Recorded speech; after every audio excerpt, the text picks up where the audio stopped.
Hi there, this is Sherry Hayes with Mom Delights, and I'm the mom of 15 children, homeschooling, been married to my husband for 36 years, and we've been talking about home building.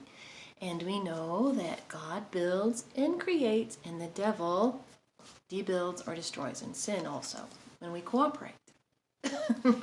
Okay, so God's been speaking to me lately about something that I think I've been practicing most of the time for many years, and something that's really helped me. And when I don't practice it, I slip into self-pity, which is the root of a lot of stuff. Okay, so bad stuff, debuilding. And I thought I'd like to give you something practical that you could hang your hat on to understand this and explain all the ways that it could bless you. First off, I want to introduce the acronym THE, which is the, so you can remember it as the routine. And this will work for you no matter if you have a nursing baby that sleeps with you at night, or you have been up all night with little babies, or if your little kids get up at crack of dawn or early o'clock. You know, I don't know what it is, but little kids have like a timer or an alarm. They don't need a rooster. They can wake up a half an hour to an hour before you are ready to get up in the morning. That's just what they are. I gotta tell you though, I would not be as happy as I am today if I had not been awakened over and over again over the years by some cheerful, sweet little people in the morning. I mean, that's it. Really, my kids taught me how to wake up and not be grumpy. Okay, so first of all, we're going to talk about what the T in THE means. Now, for many years, I had a nursing infant with me. I had little children that where I could hear the little pitter-patter of little feet, waking up and getting into cereal, and spilling the milk, and all those good things that they do.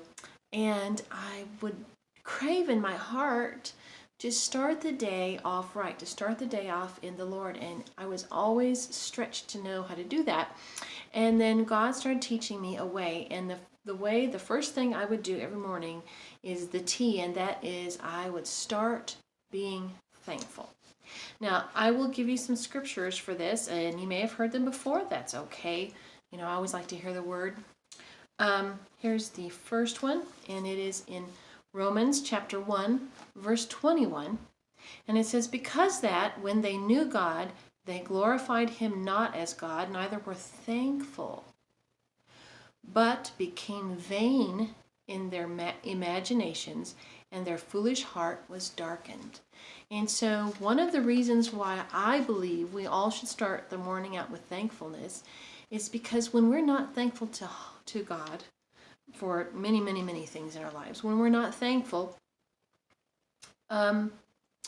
we become vain and dark in our thinking.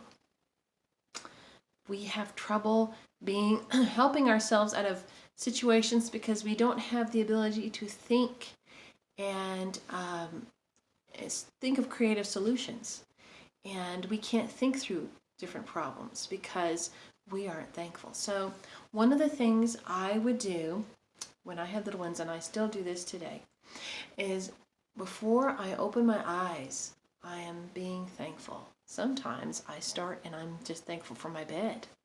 Sometimes when you're first waking up, you got a stomach ache maybe. Maybe you're still tired, you didn't sleep as well as you would like to have slept. And so what I like to do is I like to say, thank you, Lord, for this nice warm bed I sleep in. Thank you that my husband is next to me and that we love each other. Thank you, Lord, that I am in good health and I can get out of bed this morning. Thank you, Lord, that I had some sleep last night, no matter how much sleep it was, just you got sleep, right? Some. And I start thanking the Lord for the food we have to eat in the house. I start thanking the Lord for maybe a good car that runs and gets us to work. I just start making a list, and I start feeling better already. And then the second thing, let me see. There's more about thankfulness. I forgot there's more scriptures. Sorry. Okay, so the second couple of verse I would like to read to you is in 1 Thessalonians chapter 5, verse 18, and it says, In everything give thanks, for this is the will of God in Christ Jesus concerning you. So actually, it's God's will that we give thanks. And I tell you what, it blesses us more than, it probably blesses God too, but I mean, we get a great, great, great, great blessing when we are thankful. I mean, thankful hearts are just the happiest hearts to be around. Okay, then the second thing is the H. So we have T and we have H. H stands for humility, okay? I just wanted to explain, a lot of people we have a false idea of what humility is and what pride is. Now, of course, there's humility and there's pride, right? Pride, in essence, is self-sufficiency, okay? And if you think about it, we kind of get that connotation when we say about a prideful person, well, he thinks he's all that, or she thinks she's all that, right? So they have a puffed up understanding that they don't need anybody, they don't need anything, they've got it together. Look, like I'm having a good hair day, okay? So they think they're always having a good hair day. But anyway, pride is self-sufficiency. It's being sufficient in yourself, okay? Humility, on the other hand, is not what we think. It's not like crawling on the ground and being a doormat or anything. The basic idea of humility is being God dependent. The opposite of being self-sufficient, your sufficiency is in Christ. So really, when you are humble, the focus is not on you at all. It's on God. Remember, when I am weak, He is strong. My grace is sufficient for you. And I have some other scriptures for you here on that. On humility. The first one, I would like to read to you. It's from James chapter 4 and verse 6. But He giveth more grace. Wherefore He saith, God resisteth the proud and giveth grace to the humble. So God resists you. When we're prideful, when we're self-sufficient, I got this, I can handle it, and we might not do it on purpose. We just forget to ask God to help us. We forget that we're not self-sufficient. We're feeling pretty good. We wake up, we feel good. We got stuff. We got our lists ready. We got all the clothes set out, all the meals prepared. We know where the diapers are. And we've already done our groceries, and we're good today. I can get this, Okay, so see, that's self-sufficiency on a small scale, and that sets us up, because I know it sounds crazy that it's okay to have those things in place, as long as you never forget that you are still totally dependent on God. Because I tell you what, all it would take is just a little move to the left, and our brain chemistry could make us a vegetable. All right, do you understand? We owe God our very breath when we breathe. Even that we can make a coherent thought, that's from Him. Okay, and here it says, in verse 10 of chapter 4 of James, it says, humble yourselves in the sight of the Lord, and He shall lift you up. Lots of mornings, I need to be lifted up, don't you? So, and it's repeated here also in 1 Peter chapter 5. It says, 5 verse 6, humble yourselves, therefore, under the mighty hand of God, that He may exalt you in due time. Feeling low? God will exalt you if you are humble before Him. You say, and in essence what this is saying, God, I can't do it without you today. I don't have the ability, I don't have the strength, I don't have the resources, I don't know what's going to come at me today. I'm going to need you every second. I humble myself before you, and I ask you to help me. And then, which comes to our next, the E stands for expectancy. Then, when we ask Him, we have to ask in faith, believing that we receive.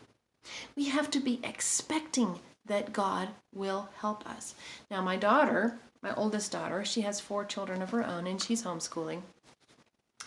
And, there will be times when she'll call me, or I'll call her. We're like best friends. So she'll call me, or I'll call her, and we'll be having a hard time, and we'll remind ourselves of this song by Out of the Grave. It's an old song, but it goes, if I know you, you will turn this day into a perfect surprise, which reminds us that no matter how we're feeling in the moment, God takes broken things and He makes them beautiful.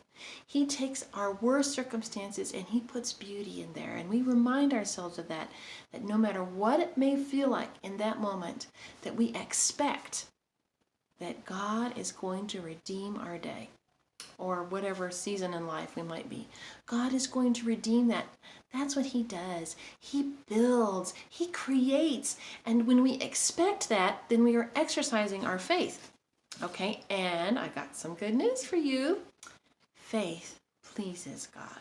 Okay, I'm going to read to you now about faith here in Hebrews chapter 11.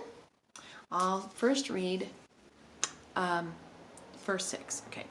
But without faith it is impossible to please him. For he that cometh to God must believe that he is, and that he is a rewarder of them that diligently seek him. So, see, you please him, and he rewards you for it. The second thing is, I want to read to you Hebrews chapter 11, verse 1. So it says, now faith is the substance of things hoped for, the evidence of things not seen. So you wake up in the morning, maybe things don't look too bright for you. It's raining outside. Or, you've got something to do in that day that it's just not too great. And you're wondering how you're going to get through it. Have faith and expect. Expect that even when you ask God, Lord, help me through this situation today, expect that he's going to do it. And you know what? You'll be so surprised. God will show up in a myriad of ways. And you will be so, so blessed. So what is the acronym? The THE. Thanksgiving, humility, and expectancy. And you can do that before you ever open your eyes in the morning, or while you're nursing your baby first thing, or, while you're standing in the shower. You can do THE. You can do the exercise in the morning. I hope this gives you something that'll practically help you and bless you. And thank you for watching. Bye-bye.